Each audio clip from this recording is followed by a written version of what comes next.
여러분들 영어로 인사하는 거를 언제 배우셨나요? 혹시 뭐 태어날 때부터 헬로우 하고 인사하신 분들 계신가요?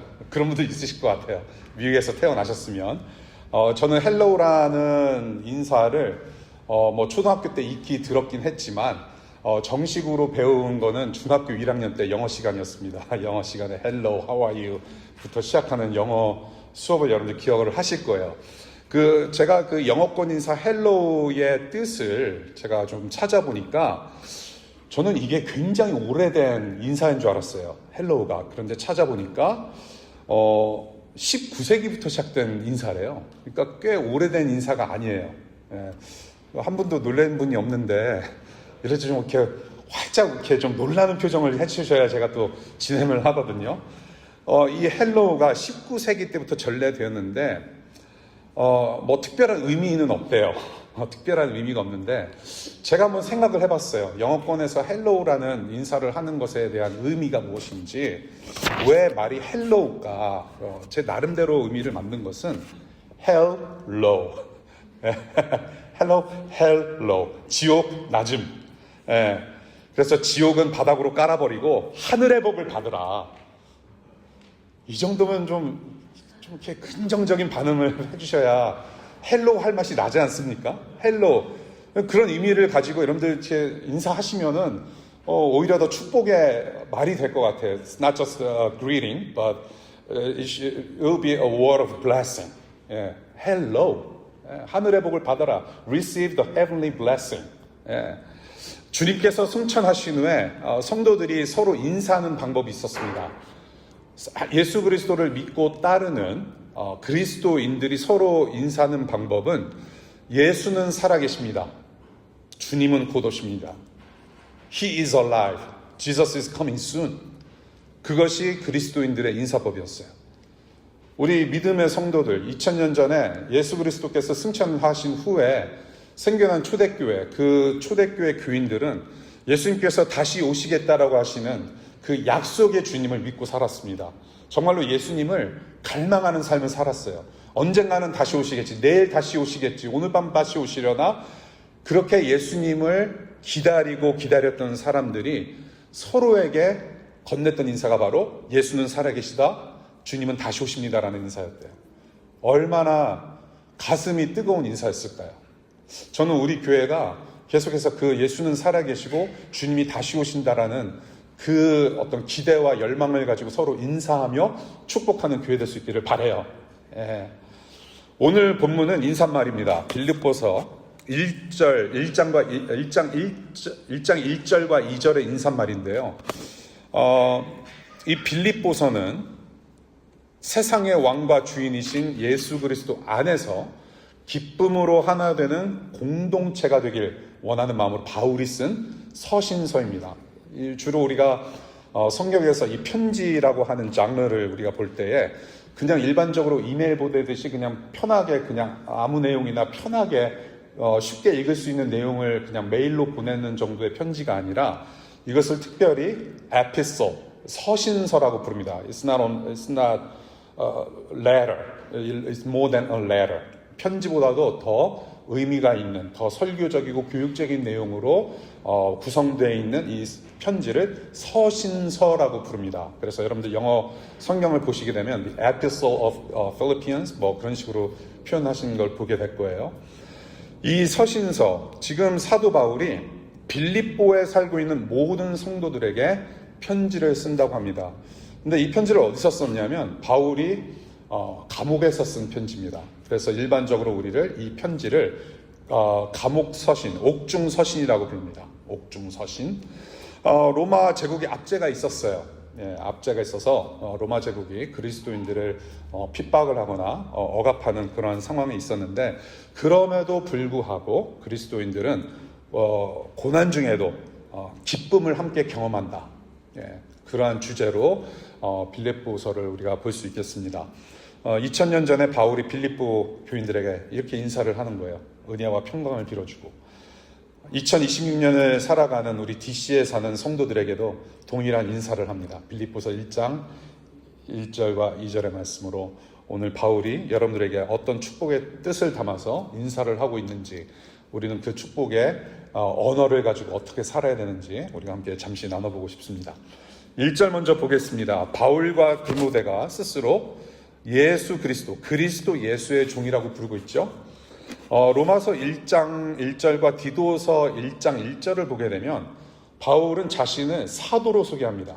자기 자신은 아파솔, 사도라고 소개를 하는데요.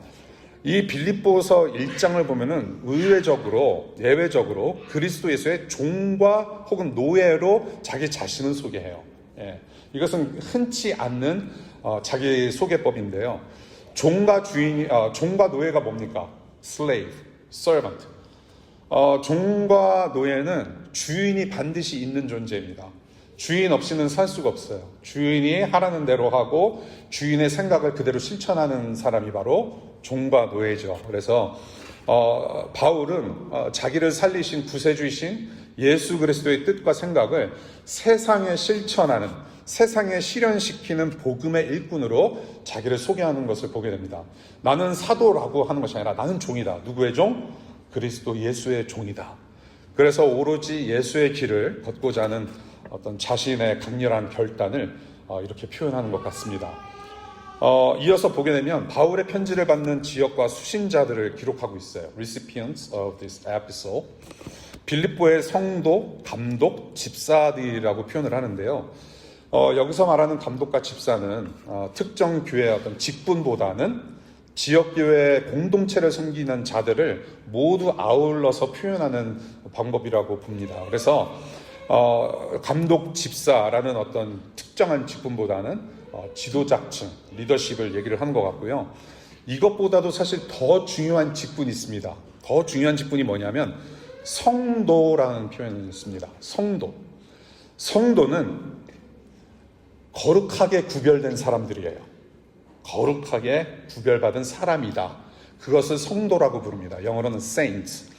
그래서 그 어느 타이틀보다도 거룩한 직분이 이 바로 성도라는 직분이에요. 여러분들이 교회 생활을 오래 하셨거나 여러 가지 과정을 통해서 집사나 장로나 목사 직분을 받으셨으면 좋겠어요. 저희 교회도 이제 집사 장로가 세워지기를 기대하면서 지금 계속 분투하고 있는데요. 집사 장로 직분을 받으시는 분들 혹은 이미 받으신 분들 정말로 겸손하게 주님의 교회를 잘 섬기실 수 있기를 바라요. 그런데 집사 장로의 직분을 받기 이전에 여러분들에게 하나님께서 주신 선물 같은 직분이 있어요. 선물 같은 타이틀이 무엇이냐면 바로 이 성도라는 직분입니다. 이 성도라는 타이틀은 saint, 엄청난 타이틀이에요. 우리는 거룩하지도 않은데 하나도 거룩한 모습이 없는데도 하나님께서 일방적으로 너는 성도다, 너는 거룩한 사람이라고 불러주셨기 때문에 하나님께서 직접 불러주신 이 타이틀은 이 세상의 어느 직분보다도 더 강력하고 더 복된 직분인 것을 우리가 기억하면 좋겠어요. 가령 예를 들어서 여러분들이 혹시라도 변호사 계시죠? 또 우리 법대생들도 계신데 앞으로 Esquire, 이 SQ라는 타이틀이 붙을 겁니다. Esquire는 신발 이름뿐만이 아니에요. 한국의 구두 이름들 Esquire. 또 앞에 CPA라든지 Doctor, PhD, 등등 여러 가지 타이틀이 붙을 텐데 그 어느 타이틀보다도 더 고귀한, 더 복된 인간이 누릴 수 있는 최고의 직분이 바로 성도입니다. 그래서 지금 성도라는 단어를 쓰면서 정말 그 하나님의 자녀들, 그 빌립보에서 예수 그리스도를 따르고 믿는 자들을 모두 성도라고 부르면서 그렇게 자신들이 누구인지를 다시 상기시키는 그런 인사를 보게 됩니다. 이 성도, 온전치 못해요, 저도. 여기 있는 사람들, 여기 있는 한 분 한 분 각자 약점이 있고 아직 해결돼야 할 어떤 죄의 습성들이 남아 있으며 우리는 여전히 온전치 못하는 상태에서 살아가요. 그런데 그러한 우리를 성도라고 불러주시고 하나님의 자녀를 삼아 주셨다면 이제는 우리가 예수 안에 있는 하나님 자녀들로서 우리가 거룩을 추구하는 성도로 부르심을 받았기 때문에 이제는 그 성도됨을 살아가는 그런 노력, 거룩한 노력이 우리 안에 있기를 바라면서 주목할 점을 하나 또 보고 싶습니다. 오늘 1절에서 주목해야 될 부분은 그리스도 예수라는 이름이에요. 예수님의 이름. 그리스도 예수. 교회 생활을 오래 해보시거나 성경을 많이 읽어보셨다면 이 바울 서신서나 성경 전체에서 예수 그리스도라는 이름도 물론 보셨을 뿐더러 특별히 바울 서신서 같은 경우에는 그리스도 예수라는 그 이름을 많이 더 보셨을 거예요. 바울은 의도적으로 바울 서신서에서 Pauline Epistle, 바울 서신서에서 의도적으로 예수 그리스도라고 쓰기보다는 그리스도 예수라고 쓰는 것을 더 의도적으로 그렇게 쓰는 것을 우리가 보게 되는데요.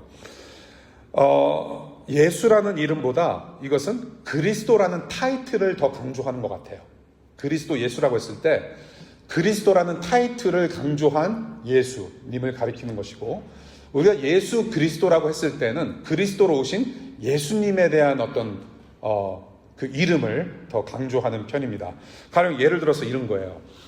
홍주형이라는 목사가 있다더라. 뭐 되게 잘생긴 배우같이 생긴 사람이 있다더라. 예, 한번 웃으시면 돼요, 그냥. 예.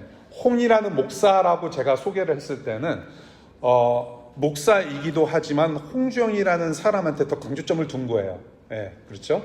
홍주형이라는 사람. 그런데 제가 소개하기를 목사인 홍주형이라고 인사를 한다면 이 홍주형이라고 하는 사람이 목사의 일을 하고 있구나, 목사에 좀 더 강조점을 두고 소개를 하는 것이죠.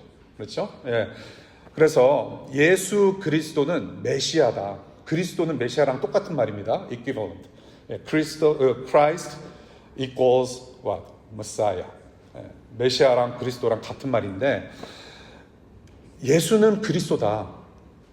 하나님의 기름 부음을 받은 왕으로서 이 땅에 오셔서 우리를 구원하신 분이다. 그것이 바로 그리스도라는 타이틀입니다. 그러니까 예수님의 last name, Jesus' last name is not Christ. 예, it's more than a name. It's title. 예, 그리스도, the anointed one. 예, 그래서 구원자로 오신 그리스도이시다. 누가? 예수님께서. 그래서 그 그리스도에 대한 강조점을 주는 인사라고 여러분들 보시면 좋겠습니다. 2절 볼게요. 성부와 성자가 주시는 은혜와 평화로 축복의 인사를 합니다.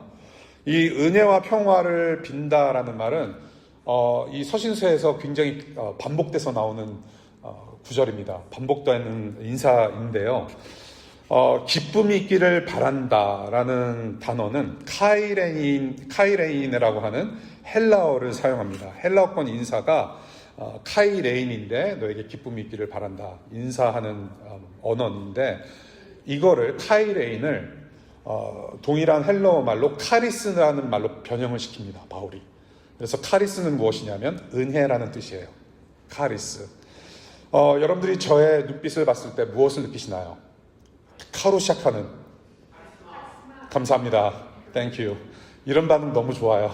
예, 물론 사실이 아닙니다. 카리스마가 있는 건 사실이 아니나, 예, 말씀의 이해를 돕기 위해서 카리스마라고 하는 단어, 어떤 열정의 어떤 의미를 담고 있는 카리스마라는 단어가 파생된 원 의미가 바로 카리스라는 것입니다.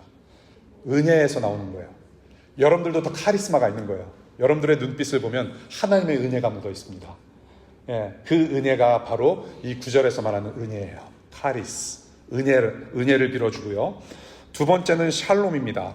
평화입니다. 히브리어권 인사법이에요. 샬롬. 많이 들어보셨죠? 샬롬. 그래서 이 샬롬은 하나님 안에서 누리는 온전함, 완전, 평화, 안전을 뜻합니다. 그래서 굉장히 여러분들 많이 들어보셨을 거예요. 샬롬이라는 인사를. 그래서 지금 이 은혜와 평화를 빈다. 지금 헬라어권 인사와 히브리어 인사를 복합적으로 사용해서 모든 성도들에게 지금 인사를 하고 있어요. 굉장히 다분히 선교적입니다. 이것은 헬라어권과 히브리어 모두에게 아우를 수 있는 인사법을 지금 빌립보 성도들에게 하고 있는 것이죠. 자, 은혜는 아까 카리스라고 하는 단어를 제가 말씀을 드렸는데, 이 은혜라고 하는 카리스라는 단어는 선물이라는 단어와 같은 동의어입니다. 은혜는 선물이에요. 항상 여러분들 선물을 받을 때 은혜로 받는 거죠. 그렇죠? 여러분들이 선물을 받고 싶어서 이렇게 선물 주는 사람한테 돈을 좀 준다거나 협박을 하면 그것은 거래일 뿐이지 결코 깜짝 놀랄 만한 선물은 아니죠. 그렇죠? 예, 협박으로 얻어낸 것은 그거는 선물이 아니에요. 예, 그러니까 여러분들 생일 때 뭐 남편이나 아내 뭐 혹은 엄마 아빠한테 협박을 해서 이거 안 사주면 나 삐질 거다, 밥 안 해줄 거다 그러시면 안 돼요. 그건 선물이 아니에요. 예. 선물은 은혜로 받는 거예요. 그래서 은혜와 선물이라고 하는 단어는 동일 단어입니다. 에베소서 2장 8절 말씀 같이 큰 소리로 읽겠습니다. 시작. 여러분은 믿음을 통하여 은혜로 구원을 얻었습니다. 이것은 여러분에게서 난 것이 아니요 하나님의 선물입니다. See, it is a gift of God. By God's grace, we got saved. 하나님의 선물이에요. 은혜입니다. 하나님께서 예수 그리스도의 구원의 행위, 즉 십자가에서 죽으심과 부활하심을 전적으로 하나님께서 주도하셨어요.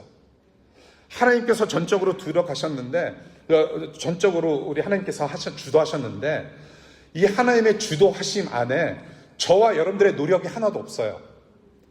하나님께서 일방적으로 베푸신 은혜의 모든 사건들, 여러분들을 구원하시기 위한 모든 일들은 하나님께서 하나님에 의해서 하나님 때문에 하신 모든 일들이지 저와 여러분들이 하나도 기여한 것이 없어요. We never contributed one thing, even one thing. Not even one thing. 우리가 컨트리뷰트한 게 없어요. 우리가 기여하고 기부한 거 하나도 없어요. 그래서 인간의 노력이 하나라도 들어가 있는 구원이라면 그것은 구원이 아닐 확률이 높아요. 그것은 은혜가 아닙니다. 우리의 힘이 들어가는 것은, 우리의 능력과 기여하는 바가 들어가는 것은 은혜라고 할 수 없어요. 만약에 우리가 열심히 노력해서 막 이렇게 봉사도 하고 헌금도 바치고 예배 모임도 참여하면은 그것은 은혜로 받는 구원이 아니라 내가 일한 대가라고 하는 것이죠. 일에 대한 보상으로 얻어내는 것이 구원입니다. 근데 성경에서는 구원을 그렇게 말하고 있지 않아요. 저와 여러분들의 노력은 하나도 필요 없는 거예요. 할 수가 없어요, 저와 여러분들은. 오로지 하나님께서 예수 그리스도를 통해서 하신 일이 바로 구원의 일이라는 겁니다. 그러나 하나님은 우리가 스스로 할 수 없는 일, 우리가 원래는 해야 되는 일인데 예수님께서 하도록 하셨어요. 왜냐하면 예수님은 참 하나님이시고 참 사람이시기 때문에 저와 여러분들이랑 다른 사람들이에요. 다른 분이에요, 예수님은. 그 예수님께서 전적으로 하나님께 순종하셨어요. 우리가 하나님께 순종하지 못할 때 예수님께서 하나님께 순종하셔서 그 고난의 길, 그 죽음의 길을 순종으로 끝내신 거예요. 그 예수님의 순종으로 저와 여러분들이 하나님의 자녀가 되는 구원을 얻게 되었다. 네. By the obedience of Christ Jesus, we got saved. It's not because of our obedience to God. When we cannot obey fully. Through Jesus Christ, we got saved. It's a gift of God. That's grace of God. 그래서 이 바로 구원이라는 것은 인간이 받을 수 있는, 이 세상의 죄인들이 받을 수 있는 가장 값비싼 선물이고 값비싼 은혜입니다. 이 선물을 여러분들이 한 사람도 빼놓지 않고 다 누리시기를 바라요. 그 은혜가 적용되는 성도들의 삶 자체를 더러 그래서 뭐라고 부르냐면 평화라고 부릅니다. 평강, 샬롬, 피스. 그러한 구원의 은혜가 적용되는 삶 자체가 평화라고 우리는 해석할 수 있어요. 자, 구원하신 은혜, 성도들에게 지속적으로 적용됩니다. 2000년 전에 그 예수님께서 십자가와 빈무덤으로 그냥 그때만 은혜를 딱 보여주시고 끝난 게 아니라 그 은혜의 강물줄기가 아직도 흘러요. 지금도 그 은혜로 살아갑니다. 은혜로 저와 여러분들은 구원의 전 과정을 지금 지나가면서 살고 있어요. We are being sanctified. We are being holy. We are in the process of being sanctified. We are becoming more like Christ. 예수 그리스도를 닮아가는 과정이 있어요. 성화라고 부릅니다. sanctification. 그 과정에서 예수님을 닮아가는 이 전 인생의 과정, 지금 저와 여러분들이 살아가는 모든 인생의 그런 모든 순간들이 바로 평강이라고 하는 하나님의 선물로 또한 채워져 있다라는 말인 거예요. 평강, 평화. 지금 은혜로 살아가는 사람들에게 적용되는 평강을 얘기를 해요. 이 평강이라고 하는 것은 다른 말로 표현하자면은 하나님과 죄가 아니죠. 하나님과 인간과의 관계예요. 전에는 하나님과 인간들이 서로 대적하는 관계였으나 이 대적한다는 말을 로마서에서 enmity라고 표현합니다. 서로 원수되었다라고 표현하는데 그냥 에너미 정도 어떤 평화 협정 팩트를 이렇게 팩트를 이렇게 체결할 만한 그런 관계도 아닌 거예요. 그렇게도 조차도 할 수 없는 enmity, 서로 화해할 수 없는 관계를 대적이라고 하는데 그런 관계 속에 있었던 저와 여러분들을 하나님과 함께 화해시키신 분이 바로 예수님이세요. 그 화해, 그러한 관계를 들어서 우리는 평화라고 합니다. 하나님과 온전하게 친하게 지낼 수 있는 관계, 더 이상 대적의 관계가 아니라 그것을 평강이라고 해요. 또 다른 말로 이렇게 표현할 수도 있을 것 같아요. 우리에게 은혜를 주신 하나님의 통치와 권위와 능력이 우리의 삶을 통해서 나타나는 상태. 이제는 우리를 고아처럼 내버려 두지 아니하시고 하나님의 자녀로서 살게 하시고 as children of God. 그렇게 해서 계속해서 우리를 보호하시고 지켜주시는 그 하나님의 다스리시는 상태를 우리는 평강이라고 부를 수 있습니다. 그것이 평화예요.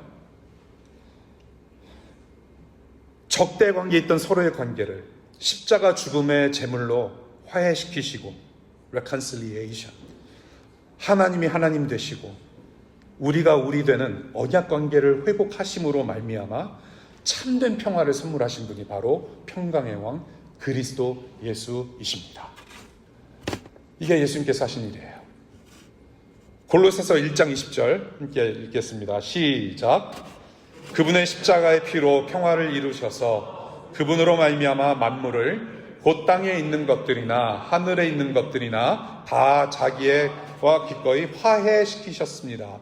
에베소서 2장 14절에 보면은 아주 단도직입적으로 바울은 이렇게 선언합니다. 그리스도 예수는 평화이시다 라고 선언을 해버려요. 예수님 자체가 평화인 거예요. 하나님과 우리 사이에 화해를 시키셨던 그 예수님 자신이, 그 존재 자체가 평화이시다. 이 평화, 은혜의 결과라고도 말을 할 수 있을 것 같아요. 은혜의 결과, the consequence, the result of grace is shalom, peace. 예수 없는 은혜와 평화 없어요. 평화는 결코 문제없는 삶이 아닙니다. 전쟁이 일어났기 때문에 사람들이 이란에서 학살을 당하고 가자에서 수많은 어린이들이 죽어가고 정말로 평화가 필요해요. 우리는 평화를 구해야 됩니다. 그런 평강이 있어야 돼요. 그런데 우리가 일반적으로 생각하는 그런 어떤 문제 없는 상태 자체만이 평강이라고 할 수 없다라는 거예요. 문제 없는 삶이 어디 있겠어요? 아무리 목사라는 직분을 가졌어도 저 문 밖에 나가면 문제 있는 사람으로 살아가요. 여러분들도 마찬가지일 거예요. 집사, 장로 직분이 있을지라도, 선교사 자녀일지라도, 목사 자녀일지라도, 여러분들이 신앙생활을 오래 했을지라도, 정말로 성령 충만함을 받고 성령의 많은 일들을 경험했을지라도 저와 여러분들은 여전히 문제를 가지고 살아가요. 주로 남에게 밝히지 않고 싶은, 물론 부부 사이에는 다 적나라하게 드러나고 다 알아요. 내 남편, 내 아내의 약점이 뭔지. 그럼에도 불구하고 나만이 지니고 있는, 알리고 싶지 않은 습관들이 있단 말이죠. 문제가 있어요. 평화는 그렇게 문제가 있어도 그러한 문제를 내가 달고 산다고 할지라도 그럼에도 불구하고 나를 살려내신 주님께서 지금도 은혜 베푸셔서 선한 길로 인도하신다는 하나님께 전적으로 의존하는 믿음의 상태 또한 저는 평강이라고 하고 싶어요. 이미 우리를 구원하셨기 때문에 because He saved us, He saved me, and He is saving me, so I'm in peace. Why? Because of my Christ who saved me on the cross 2,000 years ago. 2000 전에 나를 구원하신 그 주님께서 지금도 나와 은혜로 함께 하시는 삶을 살게 하시기 때문에 그 은혜 때문에 나는 평강을 누립니다. 내가 아무리 문제가 있고 내가 아무리 그 습관화된 어떤 죄악을 버리지 못하는 그런 습성 가지고 살 때에 좌절할 것이 아니라 나를 그럼에도 불구하고 이끌고 세워가시는 예수님을 믿는 믿음으로 사는 그 상태가 평강이라고 하는 것을 우리가 좀 생각해 봤으면 좋겠어요. 평강. 그래서 하나님께 전적으로 의존하는 믿음의 상태, 오직 은혜만을 구하는 그러한 모습을 우리는 평강이라고 할 수 있고, 바로 이 평화, 이 평강이 지금 누구의 영성으로 지금 가르치고 있나요? 바로 감옥에 있는 바울의 영성이 바로 평화라고 할 수 있다는 거예요. 그래서 이 지금 오늘 1절과 2절의 인사말은 아무나 할 수 있는 인사말이 아니에요. 아무나 할 수 있고 아무나 들을 수 있는 그런 헬로우 같은 어떤 뭐 안녕, 하이, what's up, 뭐 잘 지냈어 정도의 인사법이 아니에요. 이것은 은혜와 평강은 사람이 만들어낼 수 있는 복이 아니고 창조주 하나님 아버지와 하나님의 아들 예수 그리스도만이 주실 수 있는, 세상에 주실 수 있는 하늘의 신령한 복입니다. 은혜와 평강, 하늘나라를 살아가는 거예요. 예수 그리스도께 철저히 붙잡힌 자가 하늘나라를 살아가면서 축복할 수 있는 인사예요. 그렇게 빌립보 교회를 축복하면서 여기 모인 저와 여러분들, 2026년 DC에서 살아가는, 또 방문하신 여러분들에게 축복하는 거룩한 인사로 오늘 이 인사를 우리가 건네봤습니다. 오늘 본문이 어떠한 말씀인지 봤습니다. 여러분들, 제가 이제 서서히 우리 적용점을 좀 만들어가면서 질문 하나 할게요. 질문. 조금 재밌는 질문이니까 틀리더라도 답하셔도 돼요. 답하셔도 되고 즐겁게 참여하시기를 바랍니다.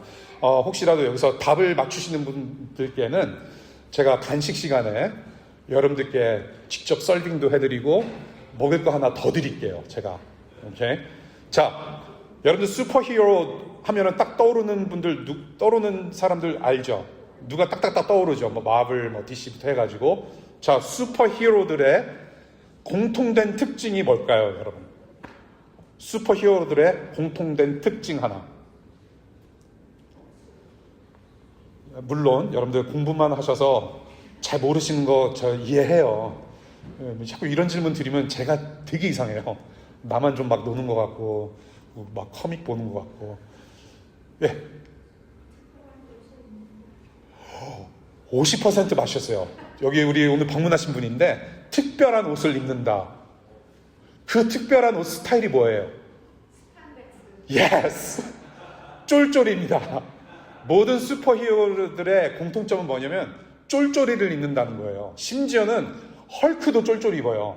찢어진 청바지, 쫙 달라붙어 있는 찢어진 청바지 입고 다녀요. 예. 슈퍼히어로들의 특징은 쫄쫄이에요.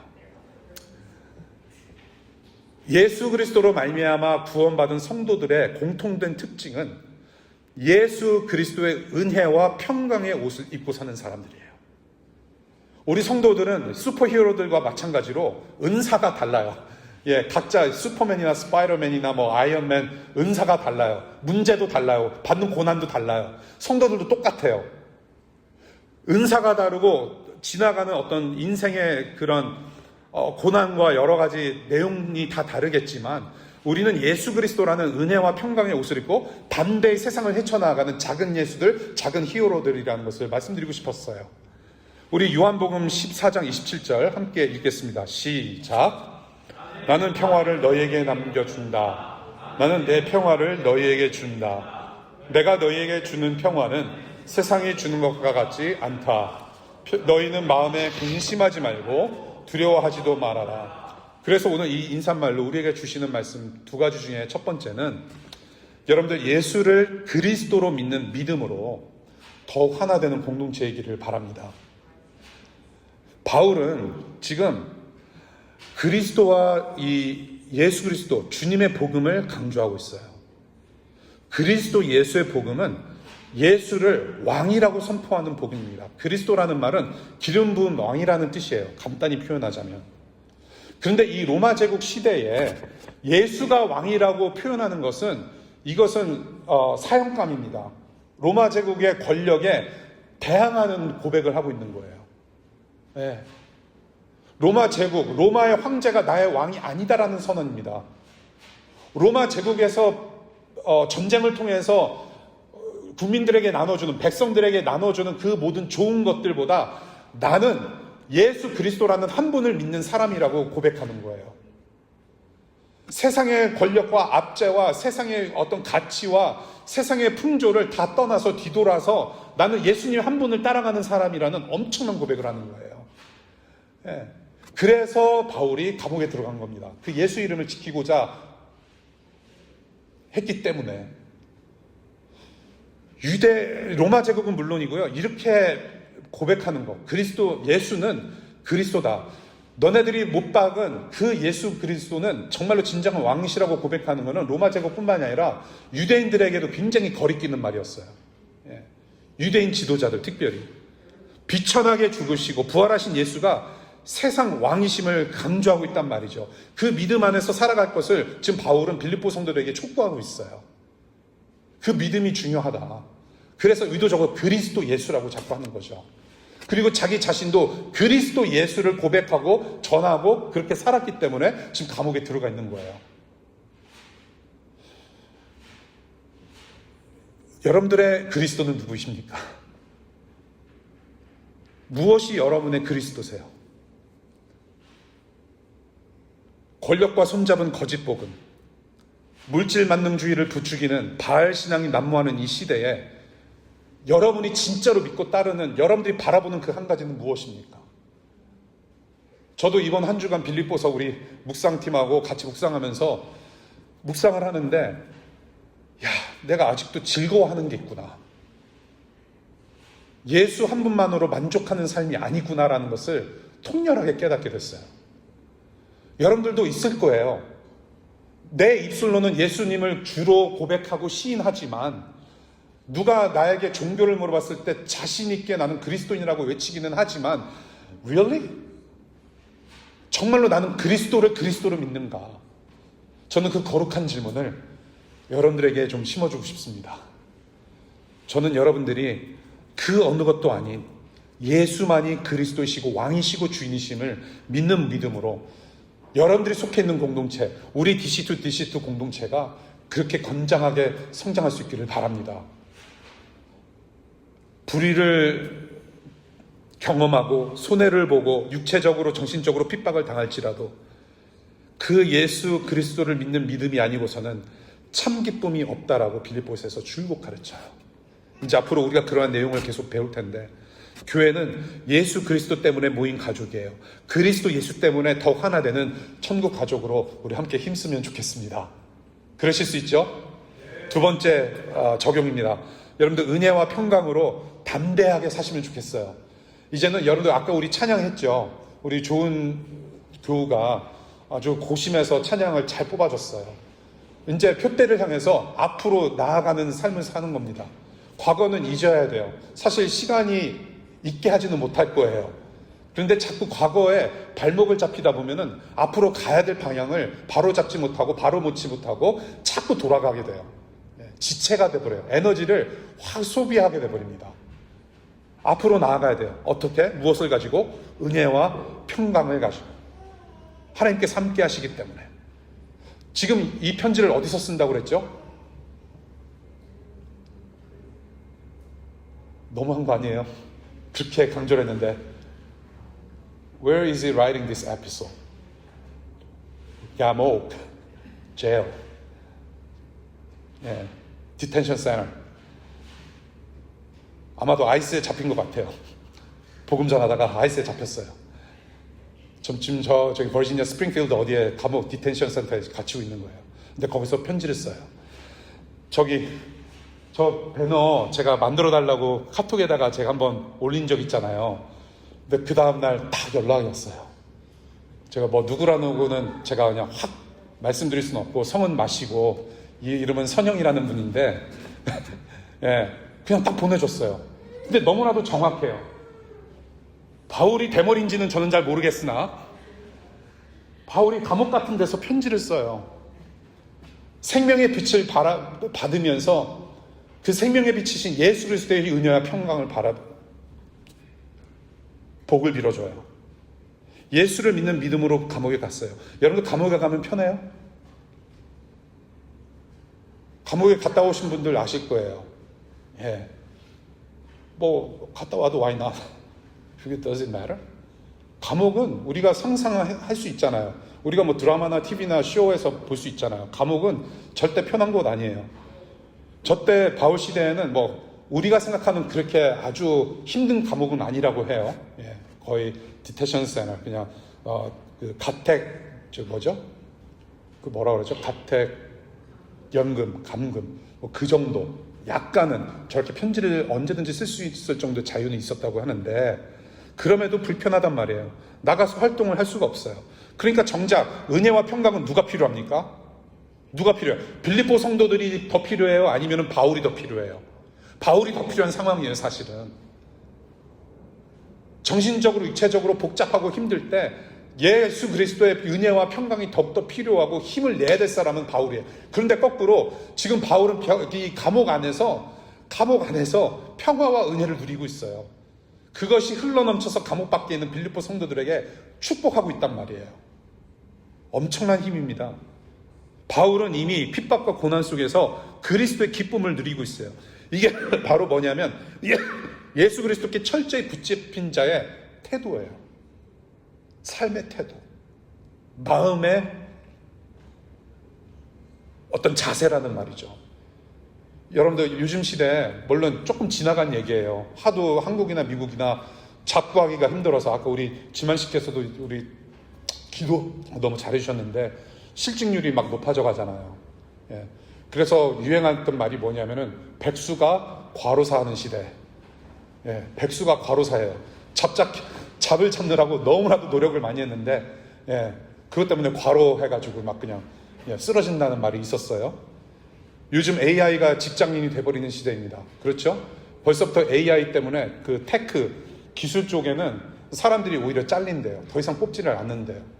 실제로 제 아는 분이 그런 지금 친구를 지금 데리고 있어가지고 그런 어려움을 토로하더라고요. 앞으로 뭐 좀 죄송한 말씀인데, 여기 법대생들한테는 죄송한 말씀인데, 예, 뭐 변호사도 필요 없는 시대가 올 거라는 얘기가 있어요. 이거 어떻게 대비해야 돼요, 도대체? 심지어는 제가 목사님들하고 여러 모임을 갖고 있는데요. 요즘 주제가 그거예요. 과연 AI를 써가지고 설교가 가능한가? 우리는 AI를 어떻게 써야 하는가? 그러면서 동시에 문제점으로 삼는 게, AI가 저도 경험한 건데 몇 마디 올리잖아요. 본문하고 몇 마디 올리면은 0.5초 내로 기가 막힌 설교문이 쫙 나와요. 의심하지 마세요. 이거 제가 직접 쓴 거예요. 12시간 제가 리서치하면서. 그런 에티컬한 문제, 도덕적으로 AI를 어떻게 쓸 것인가, AI 때문에 무너지는 세상이 올 수도 있다는 얘기예요. 제가 앞으로 내년에 여기 없을 수도 있어요. 그냥 각자 흩어져서 알아서 동영상 보고 알아서 AI 굴려서 이런 설교가 있을 수 있겠다 싶어서 그냥 있으면 돼요. 굳이 DC 한복판에 와가지고 예배할 필요가 없어요. 그런 세상이 올 수도 있단 말이에요. 실직, 이민 문제, 그렇죠? 우리의 스테러스, 비자 문제, 앞으로 유학을 계속 할 것인지, 직장 생활은 해야 되겠는데 어디다가 직장을 어디서 구해야 될지, 그렇다고 한들 직장이 또 100% 되는 건 또 아니야. 그런 여러 가지 상황과 이슈를 우리는 짊어지고 살아가요.